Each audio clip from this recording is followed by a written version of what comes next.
그래서 갭 투자를 하려고 그래도 금융자산에 넣어야 되고 정말 그렇게 집을 사고 싶으면 미국 집을 삽시다. 미국 리츠 사면 되세요. 저는 미분양이 속출하고 정부에서 대출 규제를 모두 다 풀고 다주택자들의 어떤 중과 이런 것들이 다 풀리는 그런 시기가 올 때 한번 주택을 보는 게 맞지. 아직도 규제가 너무너무 많거든요.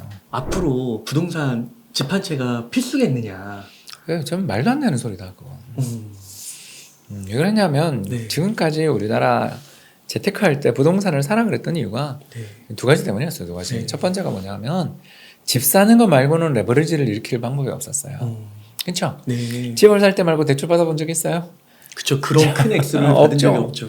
그래서 그게 였고, 두 번째가 뭐냐면 정부가 그 주택 보급 뭐 이런 걸 창리하기 위해서 그 보금자리 주택들 있잖아요. 이런 것부터 시작해서 정말 되게 지원을 많이 해줬었어요. 그래서 싼 금리로 집을 살 수 있는 기회들이 지난 10년간 계속됐죠. 근데 이제 이거 둘 다 무너졌다라는 거죠. 첫 번째가 카카오뱅크부터 시작해서 뭐 토스뱅크부터 해서 마통 만드는 거 일도 아니고 또 능력 되면 대출 받는 거 이제 맞아요. 쉬워졌죠. 1억도 지금 이 시기에도 주더라고요. 신용도가 좋은 아, 거고.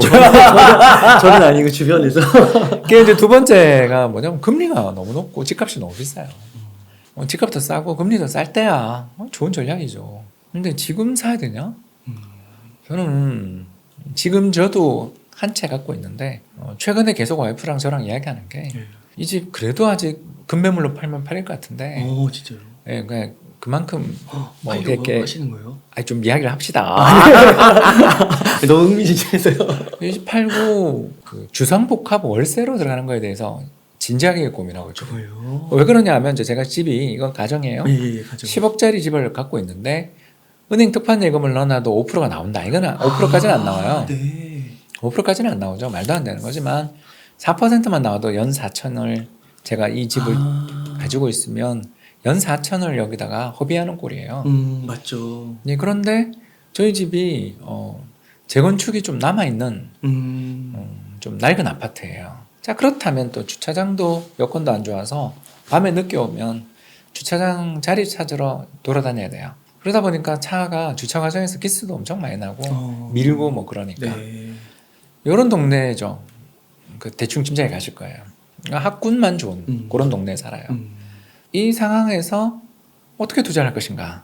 물론 저는 다른 데 투자를 하고 있지만 너무 싸니까 지금 주식이 너무 싸니까 이걸 그냥 팔아서 배당이나 이런 걸 잘 주는 주식을 네. 그 돈을 주고 사서 지금 배당도 많이 주죠. 네, 많이 주죠. 삼성전자도 3% 넘죠. 맞아요. 배당을 많이 주는 회사를 이 돈 들고 사서 묻어두고 월세 300 정도를 맞아요. 찾으면 맞아요. 이 강남에 좋은 주복을 들어갈 수 있더라고요. 맞아요, 해보니까 맞아요. 찾아보니까 그래서 그 월세는 되게 그 못 오르더라고요. 그러니까 지금도 아파트 월세를 찾아보면 100만 원대가 주종인데 그 외국인들이 이렇게 주재원들 들어가는 그런 주복들 찾아보니까 300만 원대도 좋은 게 있더라고요. 네. 제가 요새 찾아보고 다니고 있거든요. 네. 그러니까 주상복합 위주로 그 집 보러 다니고 있어요. 아니 꼭 팔겠다는 건 아닌 거 아시죠? 그러니까 그런 자세를 갖고 다니는데 이만큼 지금 부동산 구입에 따르는 기회비용이 커요. 이만큼 비싸다는 뜻이에요.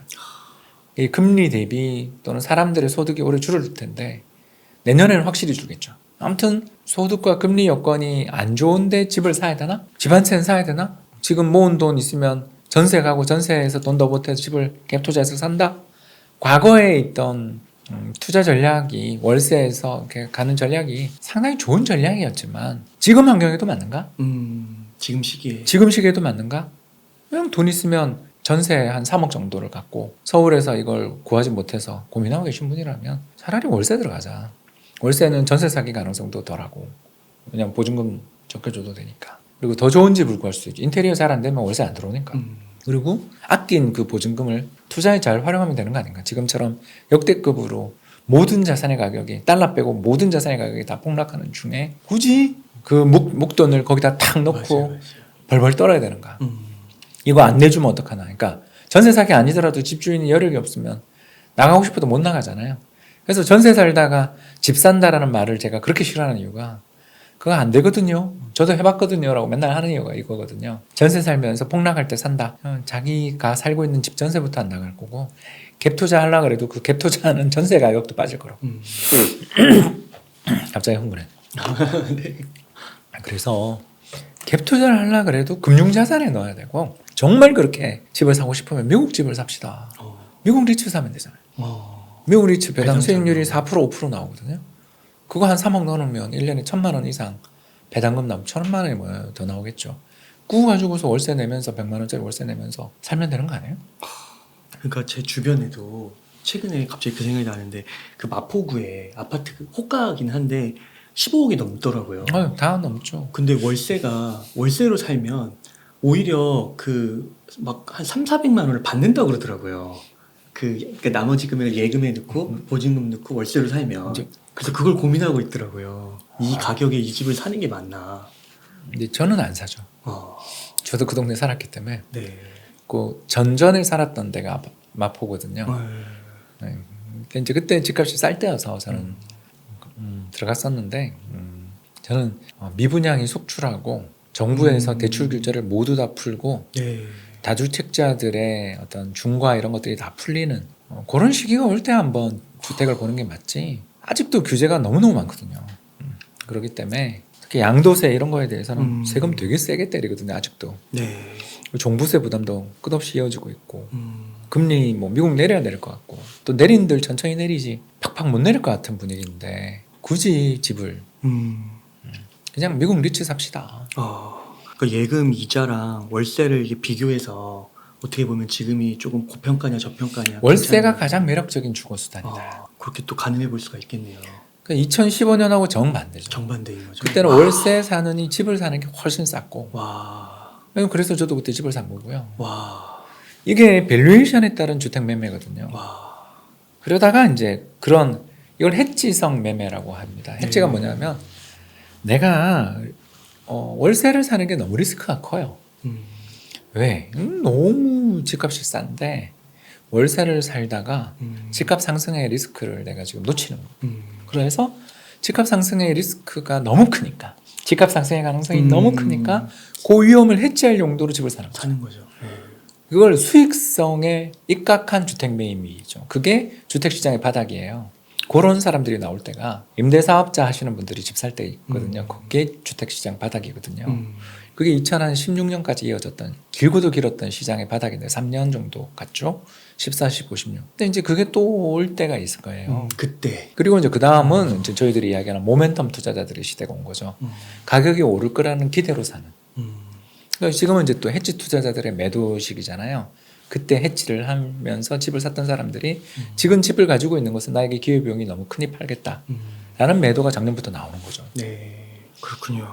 그러니까 지금은 오히려 이게 좀 2015년과는 반대 상황이고 정반대죠. 정반대고 그래서 지금은 이제 월세 사는 게 유리한 건데 앞으로는 또 그러면 그런 시기가 또 도래를 한다는 거죠. 이게 2015년 예, 같은 상황. 2015년처럼 오래는 안 걸릴 거예요. 그때는 길고도 긴 U자형 바닥을 만들었는데 왜 그랬냐 하면 그 MB 정부가 했던 보금자리 주택 공급 때문에 그랬거든요. 강남 거기. 여기 매년 20만 호씩 지었죠. 근데 그만큼 주택 공급이 나올 데가 없어요, 지금. 지금 자리가 없구나. 예. 그것도 있고 3기 신도시를 이야기하지만 그건 2027년 힘들다고 보거든요, 저는. 왜냐하면 저는 그 동네가 이제 그쪽 동네라 하남 교산 가밀지구를 자주 놀러 가는데 먼저 그 동네 가서 산책도 하고 밥집들 찾아다니는 그리고 좋은 카페 가서 공부하거든요. 그런데 요새 좋은 카페가 많아요. 가보면 아직도 이주를 안 한 맛집이 너무 많아요. 이주 보상이 아직도 마무리 안 된 지구들이 되게 많아요. 이주 보상이 아직도 마무리 안 됐으면 올해도 땅 못 판다는 이야기인데 지금 올해 나갔으니까 내년부터 땅 파서 신도시 건설을 해서 입주한다? 어렵죠. 23년에 정말 4년 만에 다 입주할까요? 말도 안 되는 소리 같지 않아요? 택지 정리도 안 됐는데 네.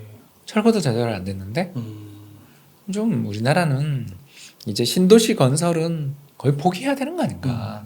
재작년에 있었던 LH공사 사태 때문에 그 정보는 다 이제 전 국민이 아는 정보가 됐고 내부자들에 의한 렌트 쉐어링이라고 하는데 이제 그 내부자들에 의한 선투기 후 차익이 너무나 광범위하게 이루어질 가능성이 있을 때 신도시 개발이 특히 국민들이 이제 토지 수용하러 온다 그러면 나라님이 하시는데 제가 땅 드려야죠.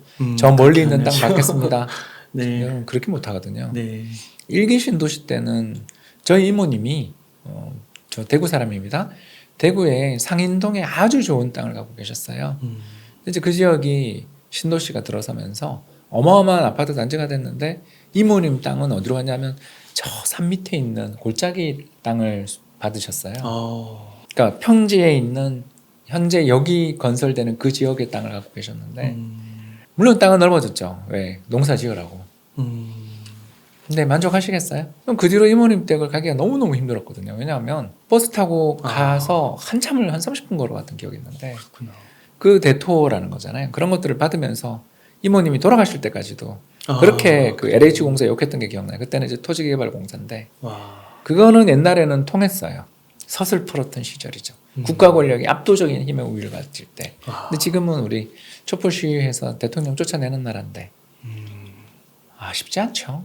이제는 그런 건 빨리 민간에 의한 재건축 재개발을 촉진시키는 방향으로 가는 수밖에 없는데 지금 같은 부동산 시장이 힘들 때 또 그게 잘 조합이 또 활성화 잘 안 돼요. 그래서 지금은 공급이 되게 적어서 2014, 15, 16처럼 긴 바닥보다는 짧고 굵은 바닥이 아니겠냐 그렇게 봅니다. 좀 이런 질문을 드리면서도 죄송하긴 하지만 혹시 그 바닥이 언제일까요? 빠르면 내년 하반기인데 그래요? 그거는 굉장히 운이 좋아야죠. 미국이 금리를 때 딱 인하해주고 정부도 경기 부양 목적으로 네. 각종 부동산 규제는 다 풀고 네. 정부가 또 지금도 규제가 많은 거라고 보시는 거죠? 일단 분양가 상한제가 우리나라 최악의 규제죠. 이게 지금 둔촌주공 사태 보셨잖아요. 맞아요. 두 번째가 또 그 재건축 초과이익 환수세. 그것도 강하고. 네, 세 번째가 또 종부세도 엄청난 증세를 3년 사이에 몇 배를 했죠. 네. 여기다가 양도세 중과도 아직 하나도 안 풀렸고 뭐 일시적인 그런 것만 풀어줬지 전혀 없고 또 투기과열지구도 서울 하나도 해제 안 됐는데 규제가 뭐가 풀렸는지를 모르겠어요. 네.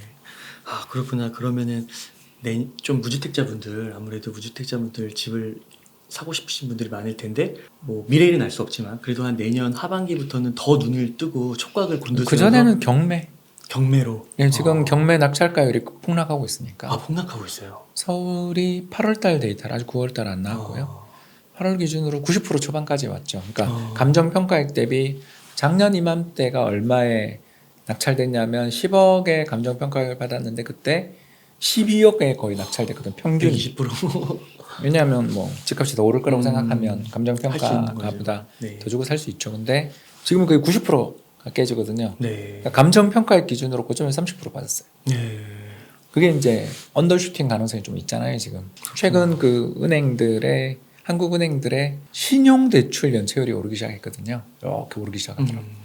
다른 대출은 전부 떨어지고 있어요. 연체율이. 네. 근데 신용대출만 오르고 있더라고요. 그런 거 생각하면 그쪽에 뭐 연체가 생기는 거니까 이제 그쪽 매물들이 앞으로 많이 나올 거예요. 네. 갭 투자할 때 이제 마통 만들어서 했던 분들이 전세 가격이 떨어지는 가운데 전세 줄 돈을 마련 못하는 가운데 이제 그 전세 세입자가 경매 넘기는 일들이 나올 수 있죠.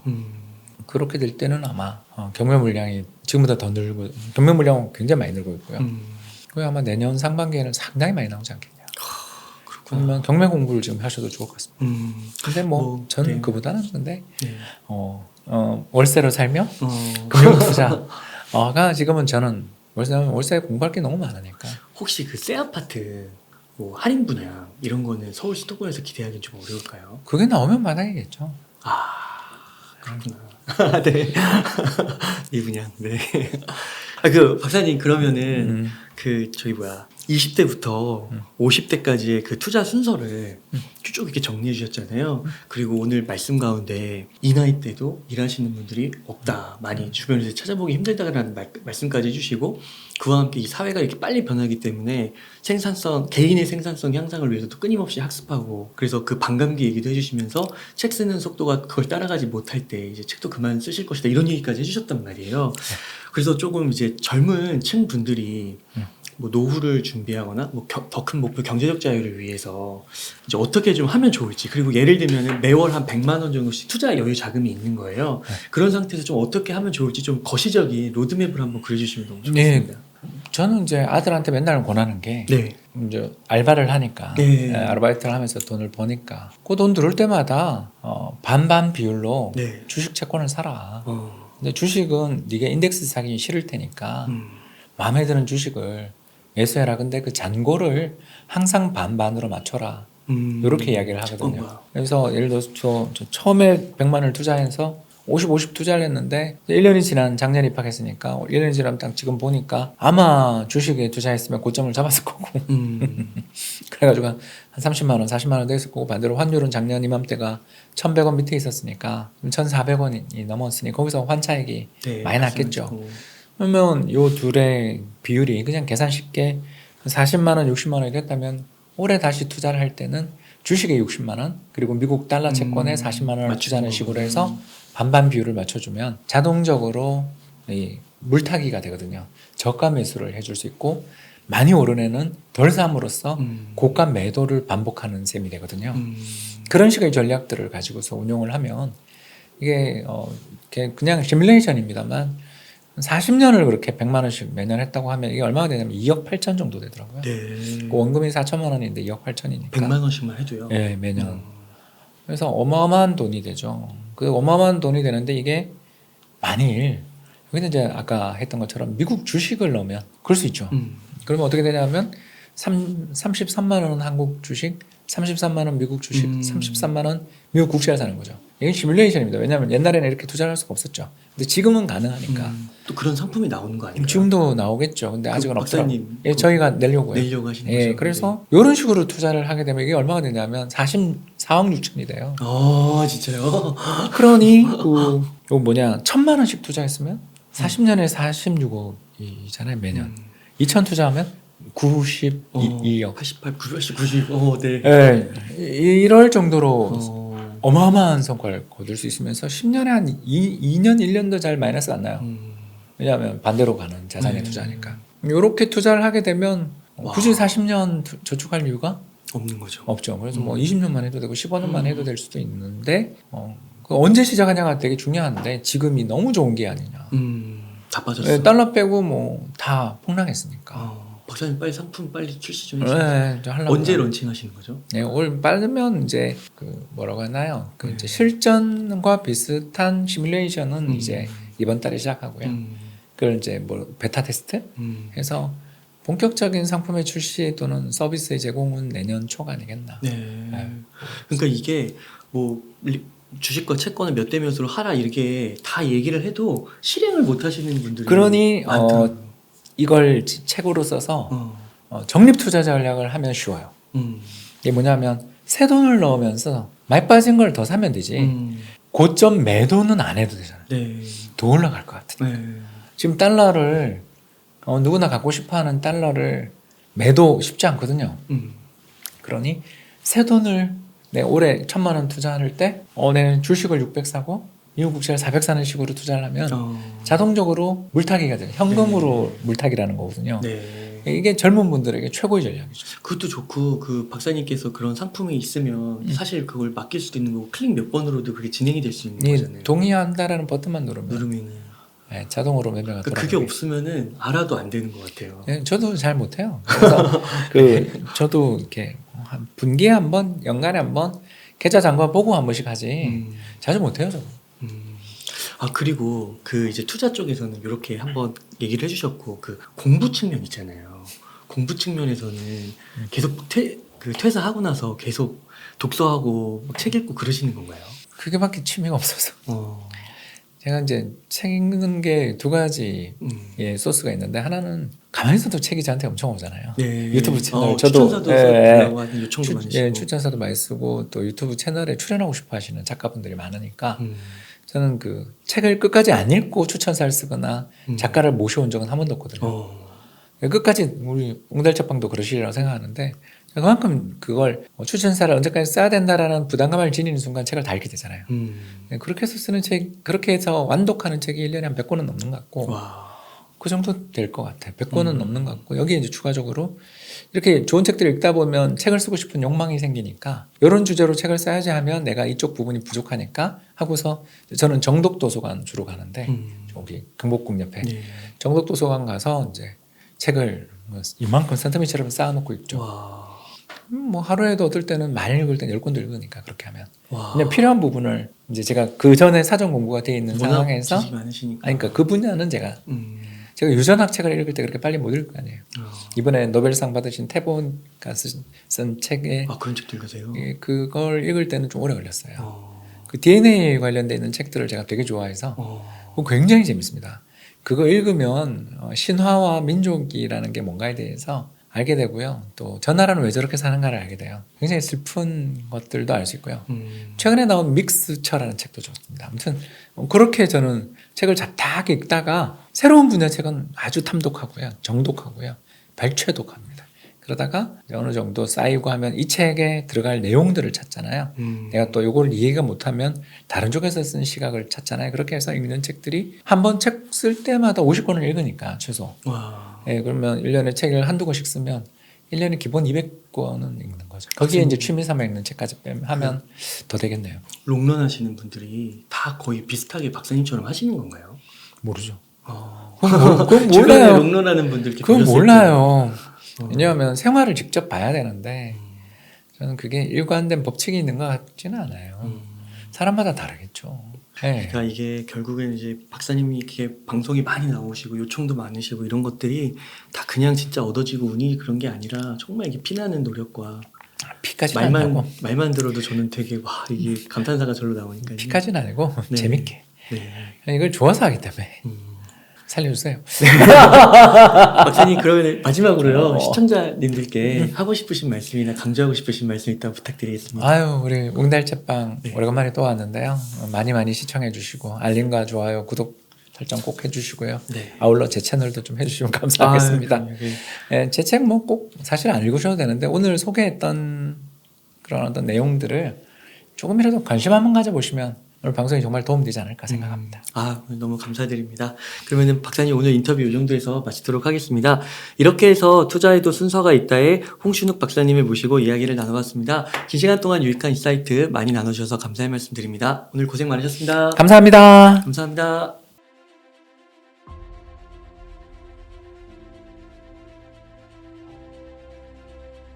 지금 모든 경제 변수에서 주가가 가소평가되어 있거든요. 이런 시기에는 주식을 떠나는 게 아니라 오히려 더 적극적으로 참여하면서 부를 늘릴 기회를 찾아야 된다는 것입니다.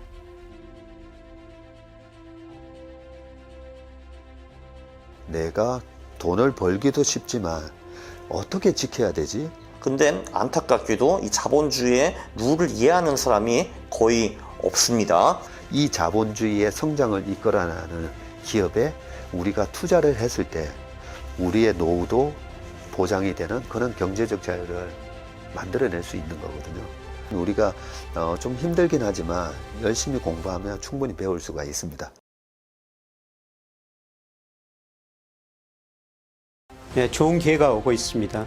네, 그러나 준비가 돼 있어야 되죠. 네, 그러려면 그만큼 공부를 해야 됩니다. 큰 위기가 오면 이 또 위기를 극복하기 위해서 새로운 신성장 산업이 떠오르게 됩니다. 자, 이번 위기는 신성장 산업이 향후 10년의 흐름을 끌고 갈 건지 지금 열심히 여러분들이 공부를 하셔야 된다는 거죠. 그러고 버텨서 결국 성과를 내면 그게 자산이 된다는 거죠. 나만의 원칙과 룰이 있어야 됩니다. 네, 거시경제 흐름뿐만 아니라 미시경제, 심지어는 그 기업 분석까지 하셔야 됩니다. 각 분야별로 최고의 전문가분들이 최고의 지식을 함께 공유하고 자본주의, 내가 사는 세상에 대해서 눈이 트이게 되고요. 그 눈이 트이게 되면은 지금 상상도 할 수 없는 그런 많은 수법과 기법들이 보이실 겁니다. 충분히 이런 시기를 공부하고 대비하면은 여러분들이 다가오는 위기 시대에 큰 부를 축적할 수 있는 기회가 될 것입니다. 투자에는 왕도가 없습니다. 하지만 분명히 정도는 있습니다. 여러분 포리버티에서 같이 공부하고 같이 나누면서 함께 공부하고 또 함께 나누는 투자의 정도를 함께 걸어가시길 바라겠습니다.